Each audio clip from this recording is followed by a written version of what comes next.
let's talk some football with one of our favorite guests, and I'm not just saying that because he's on hold waiting to be introduced. A 12-year veteran of the National Football League and 3-time Super Bowl champion. So, and on average, he won one every 4 years.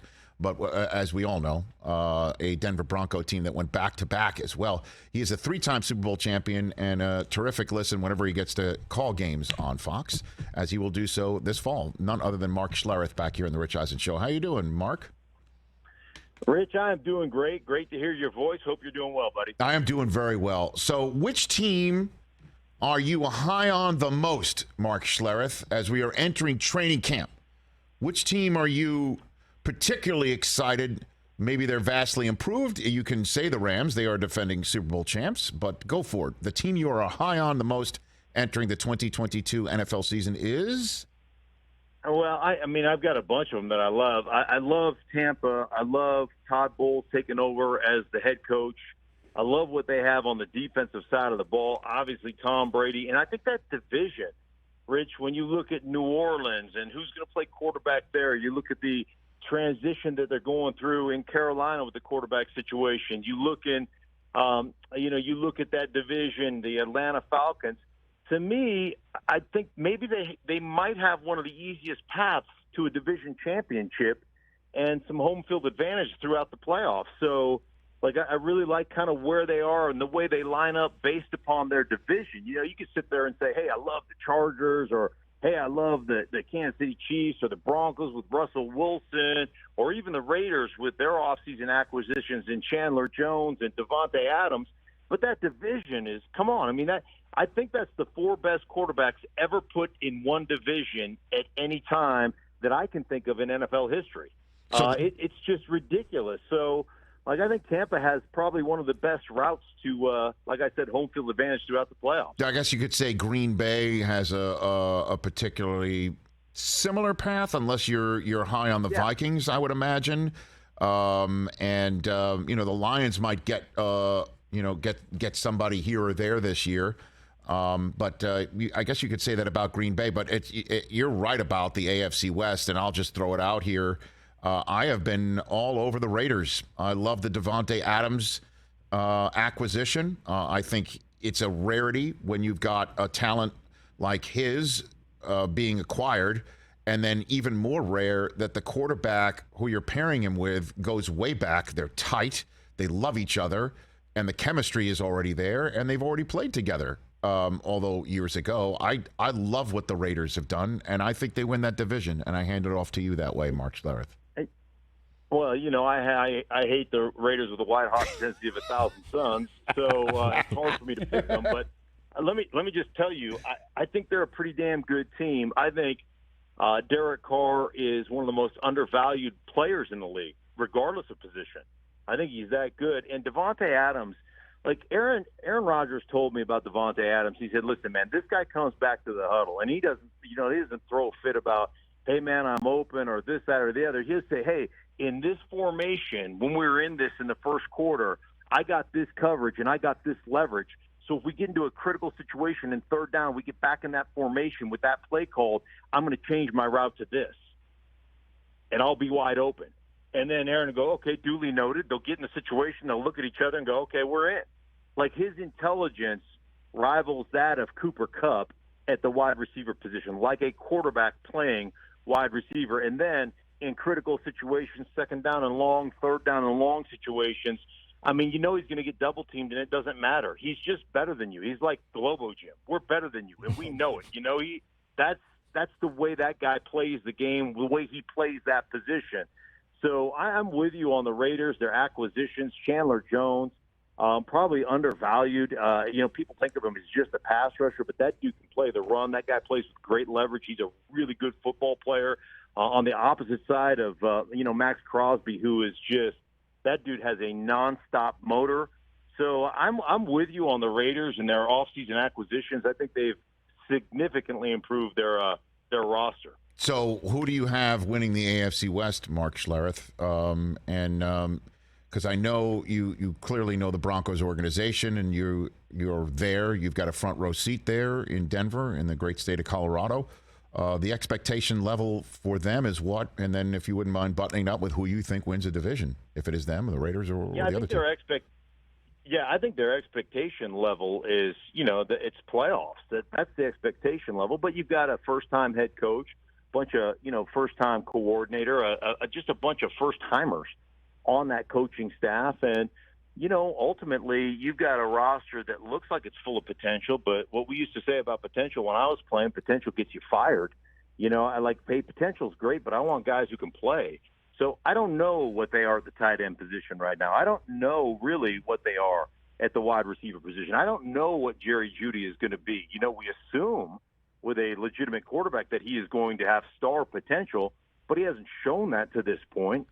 So he's an incredible athlete, but that doesn't make you a great wide receiver at this point. So there's a lot of question marks there that, I always say this about the Chargers. As much as I like them on paper, Charger going to Charger. They're going to find a way to screw up 4 games. That's who they are.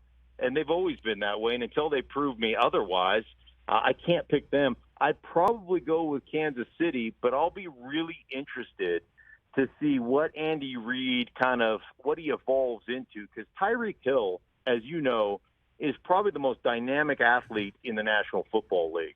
And I had Wink Martindale tell me, who was the defense coordinator for the Baltimore Ravens, now the defense coordinator with the New York Giants, tell me, and this guy's been coaching forever, he said, on a football field, in football pads, I have never seen Tyreek Hill's equal when it comes to speed and quickness and in and out of breaks. It's like what you see on film, you think, wow, this guy's really fast. We've got to be really careful. And then what you see on the field, it's like he cranks it up to a different level. So, you're going to miss that. And Andy Reid has a propensity not to run the football. He doesn't want to win that way. That's not what he does. And so I'll be interested to see, if they can create those explosive, big over-the-top plays, those drives that last 3 plays and go 82 yards. Can they do that without Tyreek Hill either catching it and making the play or taking all the pressure off the rest of the guys so they can make plays? Mark Schlereth here on the Rich Eisen Show. So you think the Chiefs? You're going to take the Chiefs then to win that division? I'm going to take the Chiefs with trepidation. I like the Raider pick, but picking the Raiders would be like eating a turd sandwich for me. So I'm not going to do it. Mark Schlereth here on the Rich Eisen Show. Okay, so now, which second-year quarterback do you think is going to take the biggest leap this year? You've got Trey Lance is going to get his shot in San Francisco. Justin Fields is going to get his second crack at it, this time for the first time from week 1. You've got Mac Jones, who's on the MJ10 system. He's shown up rocked out. Then you've got Zach Wilson with the Jets, who have added a ton of great pieces. And Trevor Lawrence, who has the benefit of not just being Trevor Lawrence, but getting Doug Peterson, who is kind of a 2-for-1. He's a quarterback guru mixed up with a Super Bowl champion resume, and he's also not Urban Meyer. So put it all together. I've set it up for you so you could maybe noodle it in your head. Which second-year quarterback's going to have the biggest leap? Mark Schlereth.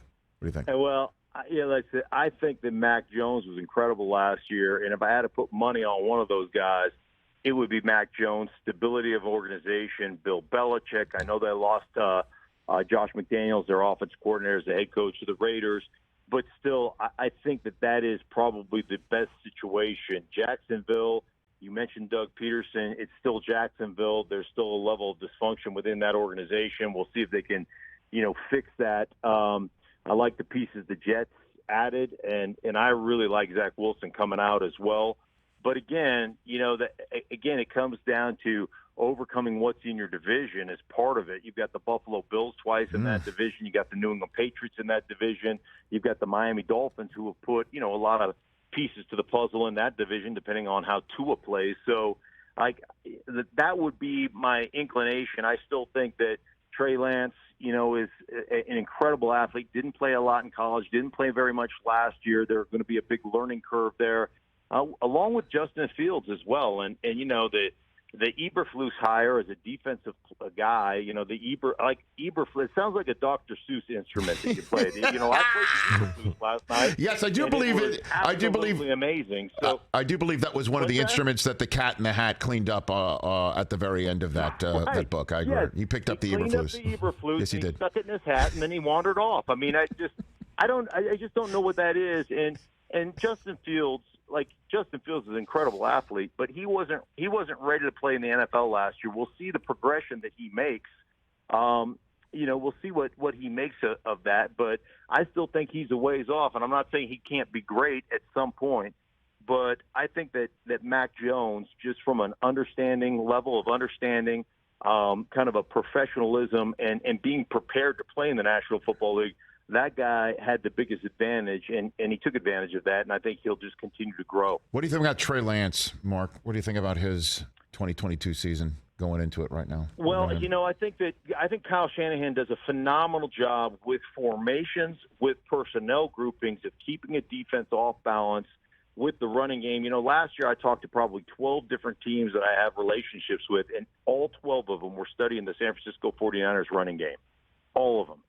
And so, you start taking that running game, that wide zone base running game, and you start adding all the zone read stuff and all the things that Trey Lance can bring and the play action stuff that comes off of that. I think from a setup standpoint, he'll be set up. Now it's just a matter of his ability to execute in the tough situations, when you don't have all the play action stuff created for you, when all of a sudden you're in a game where you're in third down and long a bunch and you got to operate from the pocket. That's where a lot of those guys that are very skilled athletes but haven't had a lot of experience playing the game, that's where they start to suffer a little bit. And, that's been the criticism of Lamar Jackson over the years, is he's got to be better in those situations. And I think he'd be the first to tell you, I've got to keep improving in those situations. And I think, the Baltimore Ravens would tell you the same thing. So I think that for me is where I struggle saying Trey Lance is ready to roll, because he just hasn't done a lot of that. Well, in terms of the running game that you just mentioned, the Shanahan running game that everybody's trying to mimic or study and then replicate, Mike McDaniel is the guy who helped, put a lot of those wrinkles in there, like the tosses to Debo. Mm-hmm. We're not the direct handoffs, but putting him in a position where he can get a direct handoff, but instead tossing it to him, which adds to the certain angle and the way that they would block. I mean, there's a certain nuance to this that McDaniel was helping come up with or work with Shanahan on. How do you think Miami's going to look? What do you think he's going to affect in Miami with this track star roster that they seem to be putting together there, Mark? It still comes down to being able to dictate and run situations, and one of the things about that offense with Mike McDaniel is your ability to run the ball in situations where it doesn't feel advantageous to run the ball. Second down and long situations. Right. Third down and 5-. Can you still run the ball and convert first downs in those situations? Because usually you'll have a better matchup from a personnel standpoint. You're going to get play in third down and 4.5, third down and 5. In nickel fronts and dime fronts, extra DBs on the football field. So do you have a legit one-back running game? And that's where Kyle Shanahan and Mike McDaniel have done a really good job of making the defense have to play the entirety of your playbook. And I think that's one thing that you'll see that'll be vastly different. And then all the, like you talked about, the nuance stuff, all the jet sweep versus the orbit sweep stuff during – all that stuff that Debo did last year that was, absolutely incredible. And then you can add that and supplement your running game with all those kind of adjunct plays out of motion and from your wide receiver position. So it just makes you that much more difficult to defend. And the great thing about that stuff, Rich, is if you call that play, 9 guys are doing the same exact thing that they would be doing on a wide handoff play. So, you think, this out of the orbit sweep, man, it's so much more confusing. No, it's not. Everybody's doing the same exact thing, only somebody else is carrying the ball. So from a blocking scheme standpoint, we don't change a damn thing up front. So to the defense, you can make it look like, 7, 8 different plays. But to the offense, we're blocking it the exact same way, regardless if the running back is carrying it, the fullback is carrying it, the tight end is carrying it, the wide receiver is carrying it. It doesn't matter to us. And so it's incredibly complex while being simple at the same time. The juxtaposition of complexity and simplicity all wrapped into one. I love it, man. This is great football talk. Last couple of minutes with you, Mark Schlereth, before I send you on your Monday. The offensive line you'd take over any other entering 2022 is which one, Mark Schlereth? Oh, gosh. I really like the changes they made last year in Kansas City. Trey Smith at the guard position was a Pro Bowler. Humphrey, the center. Brown at the tackle position. Like, they completely revamped Tooney at the guard position. I think they're about as good and solid a group as anybody in the National Football League, and they have to be because they're probably asked to protect more than anybody else in the National Football League because, like I said, Andy Reid likes to throw the ball and run a few screens, and occasionally he'll hand it off, but that's not what he likes to do. And that's, as an offensive lineman, that is really hard to be good when everybody and their brother's uncle knows you're going to throw it on a consistent basis. Yeah, then the quarterback extends the play, too. I mean, you can't go downfield either. I mean, you got to be mindful of where you are at all times, I tell you, Philadelphia is outstanding, both tackle positions, guard, center. And they're super physical. They're one of the best in the business. There's a bunch of them out there that are really good, but those two kind of off the top of my head come to mind. Mark Schlereth, you're the man. Look for more of my calls, man. Always greatly appreciate your insight and your humor and your time. Thanks again. Appreciate it. Anytime, my friend. Be well. Right back at you. That's Mark Schlereth, 3-time Super Bowl champ, right here on The Rich Eisen Show.